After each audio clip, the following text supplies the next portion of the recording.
Hello guys, കേരളത്തിലെ തന്നെ ഏറ്റവും വലിയ കണ്ടന്റ് ക്രിയേറ്റർമാരിൽ ഒരാളായ അഖിൽ NRDയെ കുറിച്ചാണ് നമ്മൾ ഈ വീഡിയോയിൽ സംസാരിക്കുന്നത്. ഈ അടുത്ത് അഖിൽ NRDയുടെ ലൈഫിൽ നടന്ന വേദനാജനകമായ സംഭവവും അതിനെ ചുറ്റിപ്പറ്റിയുള്ള കാര്യങ്ങളുമാണ് നമ്മൾ ഈ വീഡിയോയിൽ സംസാരിക്കാൻ പോകുന്നത്.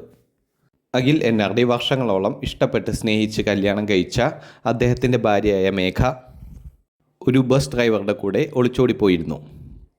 ഇതൊരാളുടെ പേഴ്സണൽ ലൈഫ് ആയതിനാൽ ഇതിനെപ്പറ്റി വീഡിയോ ചെയ്യുന്നില്ല എന്നാണ് ഞാൻ ആദ്യം വിചാരിച്ചിരുന്നത്.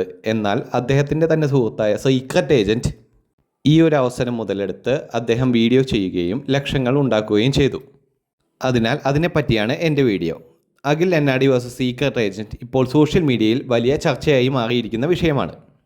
പക്ഷേ ഇതിൽ ആരാണ് ശരി ആരാണ് തെറ്റ് എന്ന് വിധി പറയാനല്ല നമ്മൾ പോകുന്നത്. ഈ വിഷയത്തിൽ അതിനേക്കാൾ പ്രധാനപ്പെട്ട ഒരു ചോദ്യമുണ്ട്. ഒരു സുഹൃത്ത് നമ്മളോട് വിശ്വാസത്തോടെ പറയുന്ന പേഴ്സണൽ കാര്യങ്ങൾ അത് പിന്നീട് ഒരു വീഡിയോയുടെ കണ്ടന്റ് ആക്കുന്നത് ശരിയാണോ? ഇവിടെ അഖിൽ NRD അദ്ദേഹത്തിൻ്റെ പേഴ്സണൽ ലൈഫ് കുറേ സീക്രട്ട് ഏജൻറ്റിനോട് പറയുകയും അദ്ദേഹം അത് വീഡിയോ ആക്കുകയും ചെയ്തു. ഇതാണ് നമ്മൾ ഇന്ന് ഡിസ്കസ് ചെയ്യാൻ പോകുന്ന കാര്യം. ആദ്യം തന്നെ ഒരു കാര്യം വ്യക്തമാക്കാം. അഖിൽ NRDയുടെ പേഴ്സണൽ ലൈഫിനെ കുറിച്ചും അദ്ദേഹത്തിൻ്റെ ഭാര്യയെക്കുറിച്ചും ഈ വിഷയത്തിൽ പറയപ്പെടുന്ന മറ്റു കാര്യങ്ങളെക്കുറിച്ചും സോഷ്യൽ മീഡിയയിൽ പലതരത്തിലുള്ള ആരോപണങ്ങളും വാദങ്ങളും പ്രചരിക്കുന്നുണ്ട്. പക്ഷേ ഇത് ഒരാളുടെ പേഴ്സണൽ ലൈഫ് ആയതിനാൽ ഇതിനെക്കുറിച്ച് ഞാൻ കൂടുതൽ സംസാരിക്കുന്നില്ല. മറിച്ച് ഞാൻ ഇവിടെ സംസാരിക്കുന്നത് ഒരു സുഹൃത്ത് നമ്മളോട് സ്വകാര്യമായി പറഞ്ഞ ഒരു കാര്യം പിന്നീട് പബ്ലിക്കായി അവതരിപ്പിക്കുമ്പോൾ അതിൻ്റെ മോറൽ ബൗണ്ടറി എവിടെയാണ് എന്നതിലാണ്.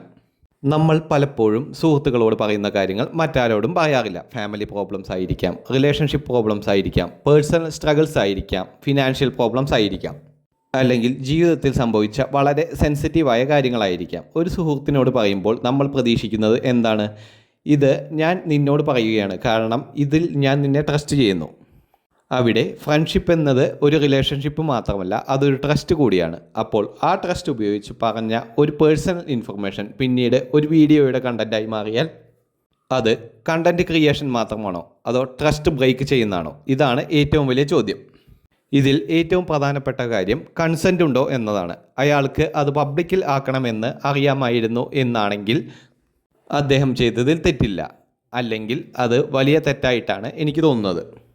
ഇതിൽ എൻ്റെ അഭിപ്രായം നമ്മളൊന്ന് ചിന്തിക്കണം. നമ്മളൊരു വീഡിയോ കാണുമ്പോൾ അത് വെറും 10 മിനിറ്റ് കണ്ടൻ്റ് ആയിരിക്കാം, പക്ഷേ ആ വീഡിയോയിൽ പറയുന്ന കാര്യം ആ വ്യക്തിയുടെ ജീവിതത്തിൽ വർഷങ്ങളോളം ഇമ്പാക്റ്റ് ഉണ്ടാക്കാം. അതാണ് സോഷ്യൽ മീഡിയയുടെ പവർ. അതിനാൽ നിങ്ങളുടെ അഭിപ്രായം എന്താണ്?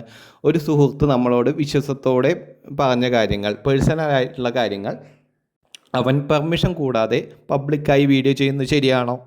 നിങ്ങളുടെ അഭിപ്രായം കമൻറ്റ് ചെയ്യുക. നിങ്ങൾക്ക് വീഡിയോ ഇഷ്ടപ്പെട്ടെങ്കിൽ ലൈക്ക് ചെയ്യുക. ഇതുപോലുള്ള മറ്റ് വീഡിയോസിനായി ചാനൽ സബ്സ്ക്രൈബ് ചെയ്യുക.